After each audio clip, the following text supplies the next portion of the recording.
I think that's the magic of life, is getting out of the rat race. And it's hard. We had a house, 2 kids, a mortgage, responsibilities, saving for the future.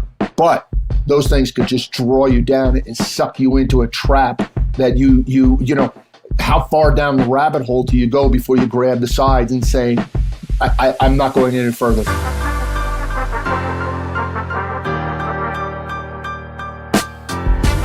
Are you ready to step up your game? Do you want to form the habits required to take your hustle to the next level? You're in the right place. We've been where you are and know that getting to your optimized next level doesn't happen by accident. Welcome to the Next Level Hustle podcast. Each week, we sit down with experts, entrepreneurs, and people at the top of their game to help you discover how to accelerate what you've already been doing with excellence and speed to find success and fulfillment in every area of your life. I'm your host, Boomer Allred. And I'm also your host, John Wiesenhan. This is going to be Next Level. All right, welcome to the Next Level Hustle podcast. I'm John, your co-host. And I'm Boomer, your co-host as well. I think, Boomer, why don't you take a minute and just talk about how you know our next guest? Because I personally have read, I've looked at his website. It's incredibly impressive. I'm excited to talk to him. If you don't mind just giving us some context around how you guys know each other so the audience, our listeners know, I think that'd be awesome. Sure. Our next guest is Frank Soule. And we met back in 2015 at a SEALFIT event in Encinitas, California. I remember the day I met you, Frank.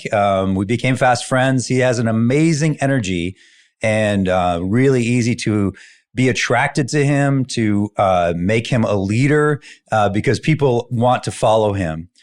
We became kind of pen pals through email and text. And then we circled back probably a couple of years ago or last year and gotten a little closer. Frank lives in Scottsdale, Arizona. He is a triathlete coach, Oxygen Advantage coach, mental coach. I mean, I could go on and on and on.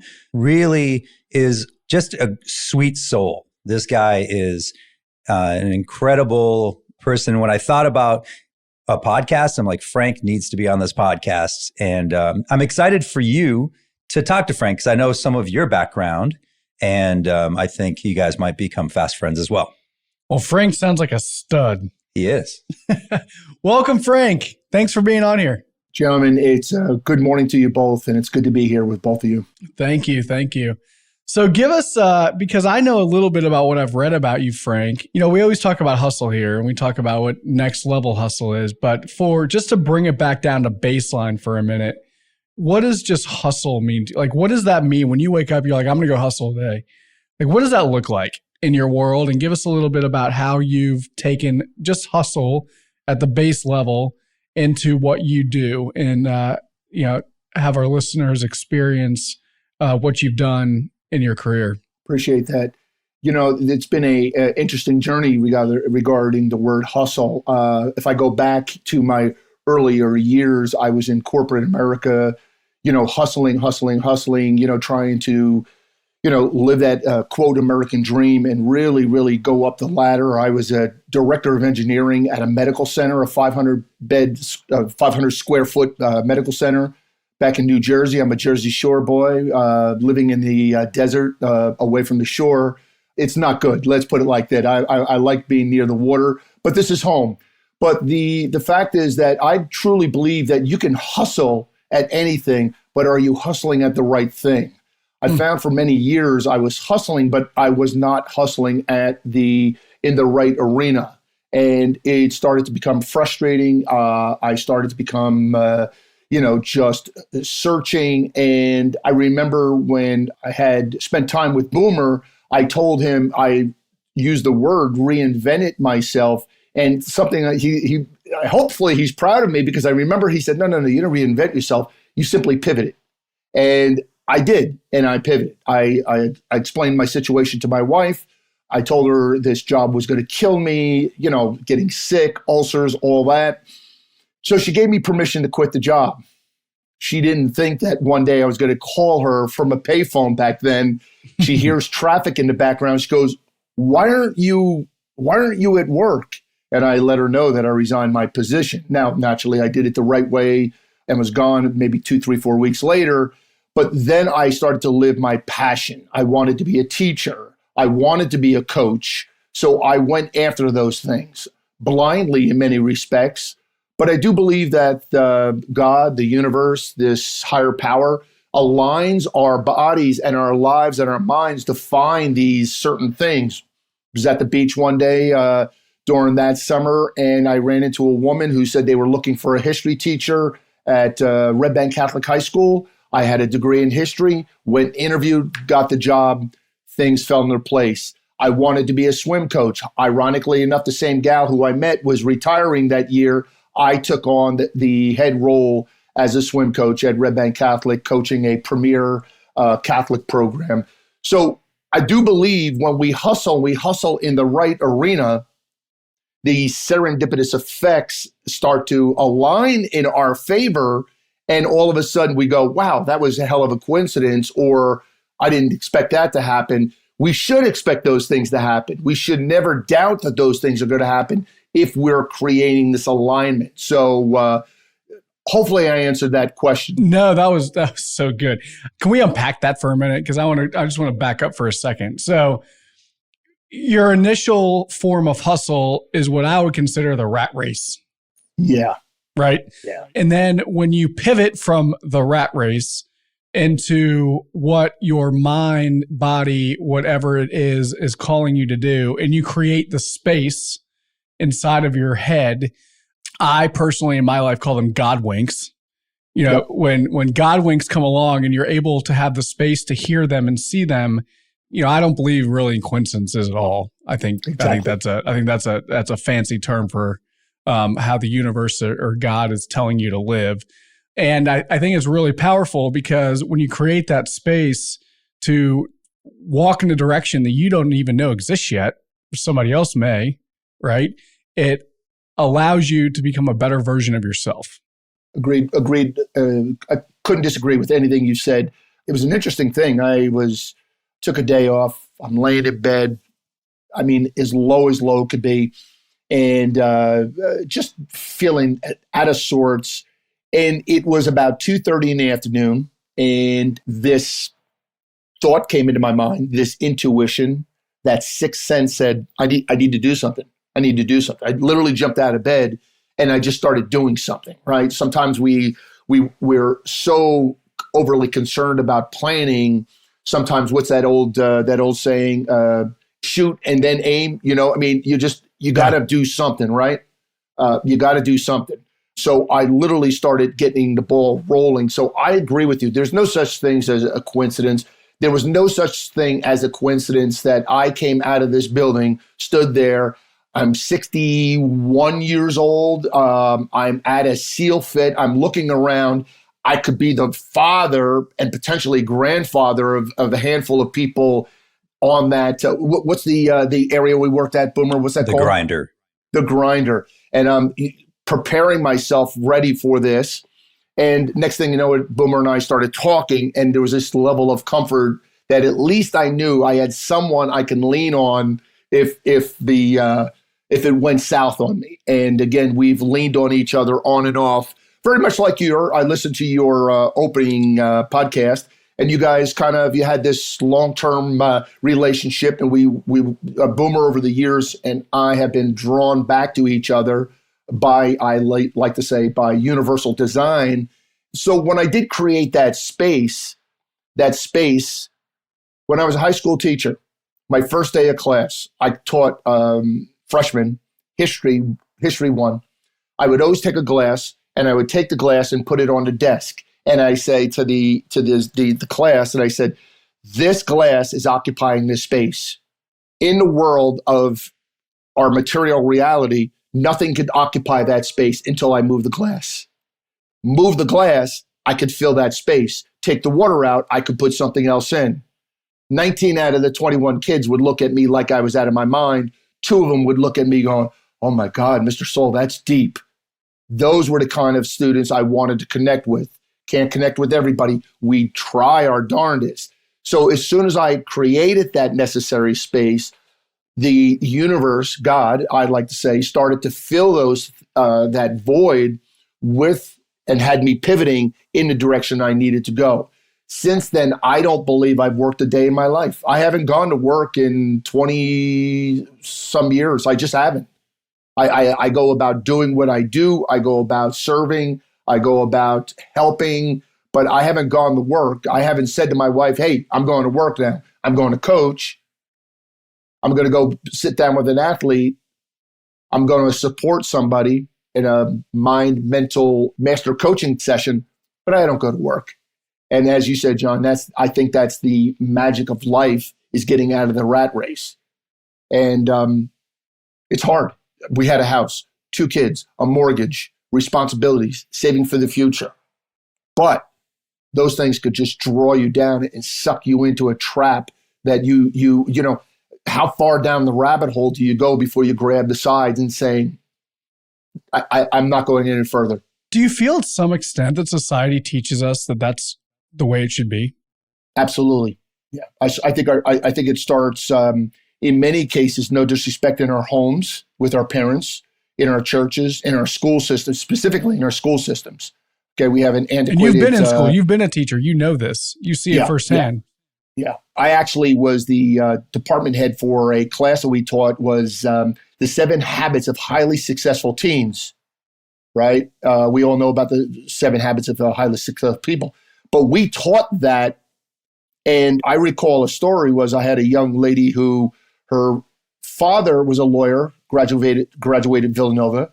The grandfather was a lawyer, graduated Villanova, and she was destined to become a lawyer by a lot of it family pressure, and she thought that's what she needed to do. She came to me and said one time that I want to be a screenwriter. And I said, become a screenwriter, but be a lawyer and become the smartest screenwriter that you can become to protect your best interest. 2 days later, I was having a meeting with the father because I was trying to convince her not to become a lawyer. And I said, well, you know, we went over this and really broke it down. But I just believe if you know, we swat away those thoughts like an annoying fly, get away from me, get away from me, get away from me, we live this life that we were never meant to live. And then on Judgment Day, God says to you, I don't know who you are. And you said, oh, well, I'm Frank Soule. No. I had plans for you to become this and this and this. This was your gift. This was your almost destiny. Why didn't you use that? And I think we have to answer those questions to ourselves. I use God. I don't want to insult anyone who may not believe what I believe, but the universe, God, the Spirit is driving us to live our life in a certain way. And I had to listen to that. And Boomer said, you use the word pivot. And now I sit there with my clients going, no, we're not reinventing ourselves. We're not changing. We're simply pivoting from here to there. And you get this individual sit up going, that's very cool. That's very cool. I feel like the pressure's off of me. I've got to reinvent myself. I'm simply pivoting. And we've all done that before. So yeah, and it takes constant pivoting, right? It's not like I'm going to pivot one time when I'm 28 and I found the new me, right? It takes constant pivoting. And, you know, I tell people I live my life in 6-week segments, right? I have a plan of what I think the next 6, you know, quote unquote plan of what the next 6 weeks of my life look like. Beyond that, I really don't know. You know, I generally have a macro level plan to make sure, you know, the businesses don't run out of money, that people stay employed, you know, things like that. But as far as like strategy and direction, I directionally know you have to keep pivoting all the time. I bet, you know, the businesses that we operate today, they've been around, I don't know, depending on which one, like 3 to 5 years. I bet we've pivoted at least a dozen times on both of them, right? And it takes constant adaptation, constant pivoting to continue that, because you really don't know what the future holds. Amen. And I'm sitting with a client one day, and he said, well, how often do I need to pivot? I said, that's a you question. How often do you think you need to pivot? Could it be daily? John, you mentioned, you know, keeping it. I keep a journal just to show you this. This is my daily journal here. Very, very specific. Don't ask me how, but I go by 59 days. 59 days, I reevaluate every 59 days. Why 60? Why not 61? I don't know. But 59 seemed right when I was doing it. My intuition said 59. I run with it. I try not to question it too much and just run with it. So every 59 days, I sit back and reevaluate. How am I doing with my these elements. How am I doing physically, emotionally, mentally, spiritually? How am I doing with my relationship with my wife of 44 years? Congratulations. Who is absolutely my foundation. She's the one who gave me permission to quit. She never thought I was actually going to do it, but she's been so supportive of my pivoting over the years that why not celebrate the opportunity to be able to do that? I do know a lot of my athletes, a lot of my master clients, and I call them master client, mind clients, is that my wife would never let me do that. And that's a hard position to be in when you feel that you're so ingrained into that rat race or that arena that you have no control over your life. And I feel for people in that respect.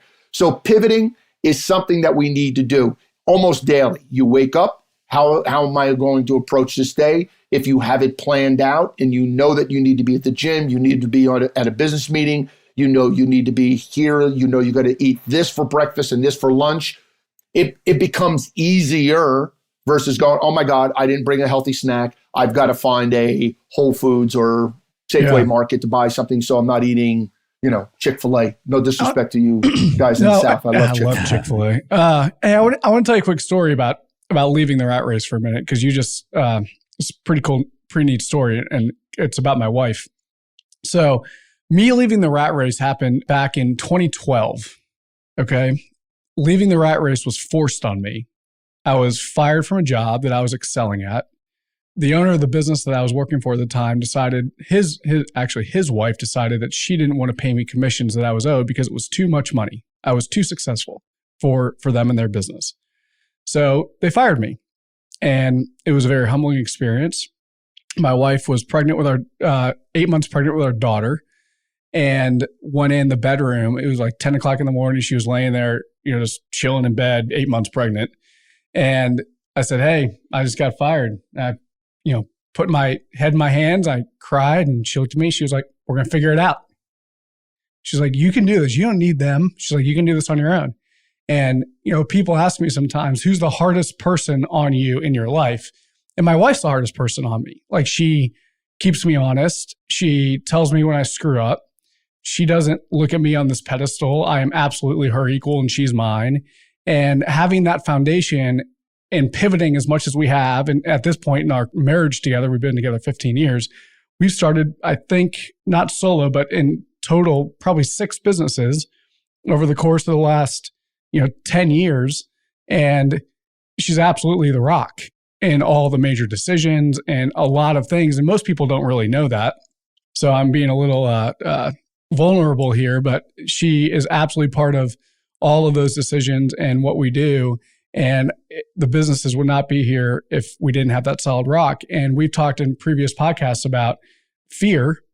And if you don't have a partner who's willing to experience fear with you, it makes it very, very difficult, because when you go home at night saying, hey, I'm going to go start this business, and you go home at night all fired up and excited about it, and your wife's looking at you like, well, you didn't have a paycheck this week. Like, that's got to be hard. And it doesn't work that way. It doesn't work if that's what you go home to. And I don't mean that to any disrespect for those who don't want to take the leap of faith to go start a business. I'm not telling you that's wrong by any means, but it's not for everybody, right? But having a solid foundation at home is absolutely critical to success in your business life too. I couldn't agree more. In all due respect, I mean, if it isn't your wife, it's a girlfriend, it's a significant other, it's Correct. Someone you can confide in, someone that you can know that is going to have your back, is going to be a better listener than giving you advice. And I think through this journey of 44 years, I know I've become a better listener to my wife. Many times she said, whoa, stop. I don't need you to fix this. I just need you to hear me. And that I need to stop being a coach and being more of a husband at that respect, more of a friend to her, more of a someone she can lean on. I've gotten better and better at that. Am I a work in progress? Yes, we all are. But am I better than I was a year, 5, 10, 15, 20 years ago? Absolutely. Absolutely. Well, it gives me hope that you still struggle with that. We certainly all do. And we have our moments. I simply call that ego, right? Our ego is there. to protect us. We want to be known, right? We want to be seen. We want to make the money. And as soon as I've learned through that quiet time that you referred to, John, earlier on, is when I did that, I was able to let go of my ego. I don't have competition out there as a triathlon coach. There's a ton of triathlon coaches. I don't have competition. I draw athletes to me who belong to be in my inner circle. They're designed to work with Frank Soule, not with someone else. If they move on, we have had that relationship. They're now needing to work with someone else. That used to drive me crazy. I was always protective. Now I understand that's just the way it is. That is just human nature. So when we let go of all those egotistical things that hold us back, I need to hold on to this job. I need to make this money. I'm in charge of the household. When we let go of that and just become quiet with ourselves, it is amazing how things start to open up. Sometimes we don't always like what we hear when those things open up, right? David Goggins talks about the accountability mirror. Look yourself in the eyes, call yourself out, figure out what is your challenge with. You haven't worked out in 4 days. You're eating like crap. You haven't read a book. You haven't done that. Call yourself out. And I have no problem doing that, right? My wife, like you, John, has no problem calling me out also. Zero problem. Right? And the good news is she doesn't listen to this podcast, so I'm safe. Tough Italian woman from North Jersey. She's very deliberate in her approach, but not nasty. But she'll let you know if things aren't going the way they should be going, whether business. If I had an article to get written, she will hold my fingers to the fire saying, hey, you promised this woman you'd get this article out. She's really good about that kind of stuff. So that is the success that is worked for Frank Soule. I'm sure there's other of your listeners who would have some great stories like that too. But, it makes me think, and going back what you said, life is just about pivoting, right? We talk about it all the time. People come to me and say, oh my God, this is happening in my life and that's happening. And it's good or bad. No, it's just life. There's no good, there's bad. We choose to make it good or bad. How we choose to make that, how we choose to move forward with that. If you've ever read Viktor Frankl's book, that man had every reason to look at life as just horrible, but he chose to control what he can control. As he said, the Nazis can never take the way I feel or the way I think away from me. They can take everything else. We see it in our society nowadays. We're trying to be directed or, misdirected. Can't take what you think. So I look at that as my safe space, and it's very, very important to me. And interesting point I wanted to make to you guys too, that one of your guests, Eric Schwartz, who has a special coming up February 3rd. Actually, he just came up this past weekend, since this will be out on the 6th. Good. Shame on YouTube. Good segue there, my friend. Thanks.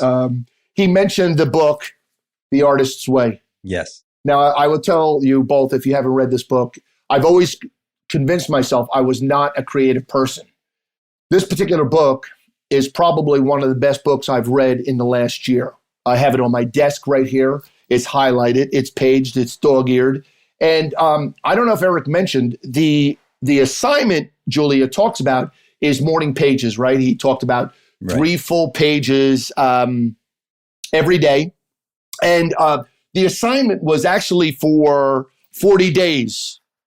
If you could see this on the top of this page here, day 185.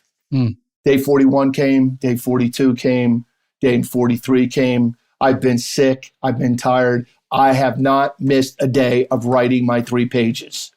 And it tell me you want to get good at CrossFit, triathlon, swimming, jiu-jitsu, to be a comedian. You got to do it. Just got to do it. And you got to look foolish, and you're going to be foolish, and you're going to fail, and you're going to get bloodied, and you're going to be on your hands and knees, but you got to get the freak back up. You just got to get up and do it. So the funny thing about doing this morning pages, I look back at the first 40 pages, my writing was just horrific. Now it's gotten smoother, it's cleaner. I go back and make sure, did I put a comma there? But the more I do this, the more flow happens, right? We talk about flow, and it's become so much easier. Can I ask you a question about the writing? Sure. Like I've contemplated doing this. I have two main concerns that go through my head, and I just would like your opinion on this because our listeners might want this too. Number one, it takes a lot of time. And I get up at 5 o'clock, I go straight to the gym, I come home, I take a shower, I take my kids to school, I come to the office, and my day starts at 8 o'clock. I don't know how I'd have to, and that time is number one. Number two, I don't know what I would write about. So that's number two. And I guess it's really number three is distraction. I just feel like, in my day, I just feel like I would get so distracted with all the things, right, of the day that start going through my mind that I have to do. And this is wasting my time. I get that. There have been 2 or 3 times through this journey, if not more, at day 185, where I'm going, no, I'm done. I've got nothing more to talk about. What do I have to prove here? But I made a decision. I'm going to do 365 days of morning pages. And the deeper I get into it, the more I want to do it. Jerry Seinfeld says that his whole success as a comedian was he put a calendar on his wall and put a red mark on the first day, and a red mark on the second day, and a red mark on the third day. And once you started to create this chain, he didn't want to break it. And that's what I'm saying to myself. I do not want to break it because, number one, I made it a priority for myself. John, you brought it up. Time-wise, there are times where my morning pages, I'm sitting in my office at 8 o'clock at night, filling out the last half a page. And I'm thinking, what in God's name am I going to write about? So I sit there quiet, and I put the pen to the paper, and I just start writing. Even if it has to, all work, no play makes Johnny a dull boy. All work, no play makes Johnny a dull boy. You're right, Shining, or something to that extent. Yeah. But there are times when you're sitting there and you cannot write fast enough what's flowing out of your head. Whatever's coming out of your head. This morning, I always started off as, good morning. Today is a day of great gratitude. I always try to find one thing I'm grateful for. Good night's sleep. Last night, I didn't sleep so well. Bad night's sleep. Jiu-jitsu was a little hard on my shoulder last night. And I'm lying in bed at 1, 2 o'clock in the morning with a heating pad on my shoulder. And I just wrote about that, about the challenges, exhausting, challenging, though exhilarating at the same time. If you're going to find something to, excuse my French, bitch about, find something good in it too, not insinuating. Make it important to you. If it's important to you, you will find the time. What I would tell you to do is before you go to the gym, write 1 paragraph, 3-4 lines. Come back from the gym, hug the family, kiss the kids, get ready to have some breakfast before you get in the shower, write 4 or 5 more lines. Out the door to ready to take the kids to work, write 2-3 lines. By that point, you've already 2/3 full of 1 page. You can always just bring it. And this paper goes with me all day long. Now, is it morning pages? Should it be done in the morning? Yes. Early on, I was doing it. Now, I use it as a journal through the day. I can write something about the way the afternoon went, how my meetings went, and how my readings went, whether I'm reading The Artist Way on my desk this is something I read each and every day. I cycle through it. As soon as I'm done, I go back and read it and start it again. And I can just even document some line from there and then say, expand on it. So we make it a priority. If it's important to you, we will find that time. Number 2, you'd be surprised how much you do have to write about. You'll sit there sometimes. I have sat there with my pen like this, just looking, going, what do I have to say? We all have something to say. We all have this creative genius in us. Am I willing to spend the necessary time to bring it out? Well, I tried triathlon. I was never good at the swim. No. You just never stayed with it long enough to become good at the swim. In jiu-jitsu, any black belt would simply tell you, I'm really no different than a white belt. I just stayed at it longer. Right? I just stayed at it longer. And that's a mentality. Right? Yeah. You're going to get hurt. You're just going to get tired. You just stay with it. Frank, a long time ago in this conversation, it wasn't that long ago, you mentioned once you began the second pivot of your life, you haven't worked a day in your life. So you see as coaching, I would say, as a skill and not a job. And you can hear how you talk, how you absorb information. You have some amazing philosophies, Frank's philosophies, I call them. And that's one of the reasons why I wanted you to have on the podcast to share to our listeners. Mm-hmm. You have one very famous saying. I don't know if I can telepathically send it to you right now, or if I have to tell it to you. Usually it's from swimmers that are starting their swim and are reporting back to you. Do you know which saying I'm talking about? Not off the top of my head, because I have a whole bunch of them, but I bet you do. You have the saying, more isn't better, better is better. So I want to unpack that, and how did it come to you, and then how do you use it in with coaching or maybe even in your life? When I get one of my certifications is in movement under a Dr. Gray Cook, world-known physical therapist, and I remember reading a paper by him, and he talked about more isn't better, better is better, right? A triathlete will show up at the pool not even knowing how to swim, or really at the beginning stages, and they'll show me a workout that they have, maybe their own from another coach, 3,000, 4,000 yards of swimming. And I will watch that swimmer and immediately know that particular person has no business swimming 3,000 yards, none whatsoever, okay? We see it at CrossFit, we see it at any arena in sports, we probably see it in business, in anything. So I tell them more isn't better, better is better. I would rather you show up at the pool and do 1,500 yards of good quality work, getting exceptionally proficient at your technical proficiency, developing your sense of proprioception, learning how to feel the water, then muscling yourself through the water for 3,000, 4,000 meters. How do I know that is a fact in the world of triathlon? I'm pretty vocal about it. Ironman Arizona this year, conditions were a little bit windy and the water was a little bit colder than it normal. 60, 70% of the athletes got out of the water. 30, I've heard, up to 30% DNF'd, did not finish. So you spent $1,100, $1,200 to do an Ironman, and your day was done before you even got out of the flipping water. Tells me a couple things. You weren't prepared. You weren't prepared. You weren't prepared. Oh, yeah, but you don't understand. Yes, I do. Yes, I do. Yes, I do. It's all our stories. We could tell ourselves a story. You don't understand what I was going through that morning. You don't understand I got cramps. You don't understand. Yes, I do. That could sound hard and harsh, but sometimes as a coach, that's what we need to be, hard and harsh. I want people to be hard and harsh with me at times if I'm making these stories up for myself that are going to create these incredible excuses. Why? Because I was the poster child for it for so many flipping years. Somewhere I had to draw a line in the sand. Remember that term, gentlemen, because the next time I'm on your podcast, we're going to be discussing my book, my second book, A Line in the Sand. Oh, okay? We bring all it on. approach a line in the sand each and every day. Are you willing, or should you step over that line? That's where you go back to pivoting, John. Should I pivot and not cross this line? Or is it my ego getting in my way and say, no, I'm going to cross this line and go do this? Maybe you shouldn't have done it. Maybe the timing wasn't right. So more isn't better, better is better. The quality of what we do should outweigh the amounts. There are times I understand you have to go get it done.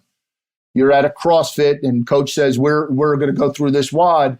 Sometimes technique just goes out the window, but that's when people get hurt, right? So as a coach, my job is not necessarily to see you get your workout done, though my athletes are very good about that, is to manage them, manage this, and manage their exuberance to do more than they are or should be doing at any one time. Does that make sense?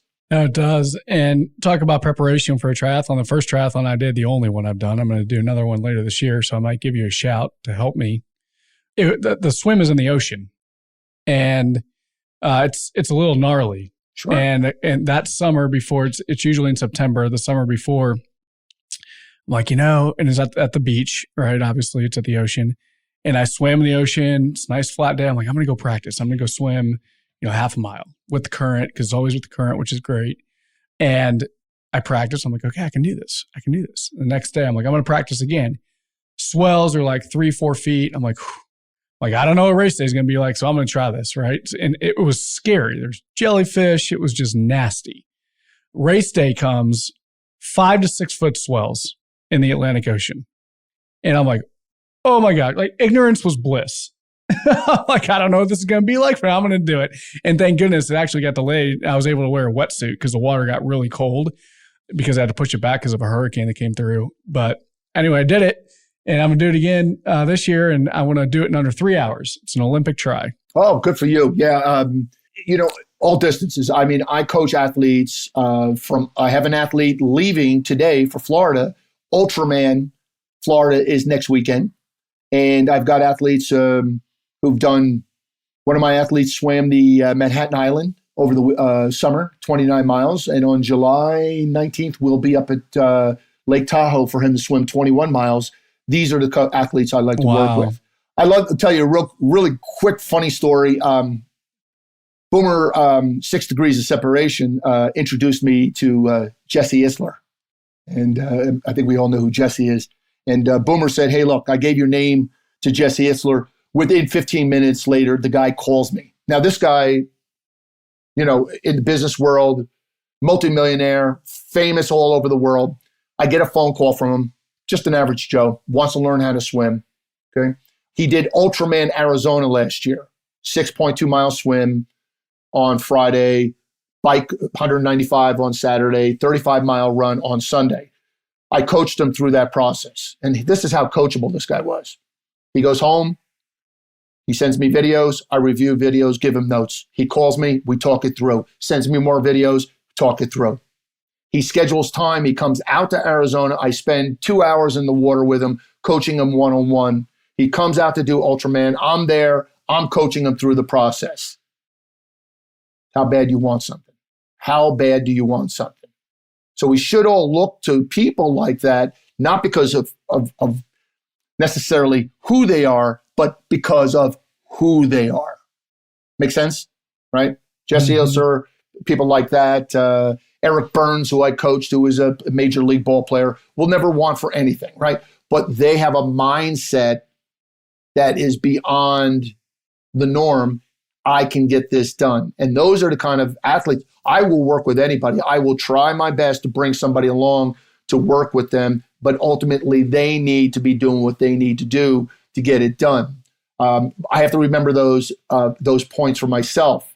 There's a great story. I don't know if it's true or not, but about Gandhi. There would be periods through the year he would meet with the people of India, and they would stand in line for hours in the hot sun waiting to talk to Gandhi.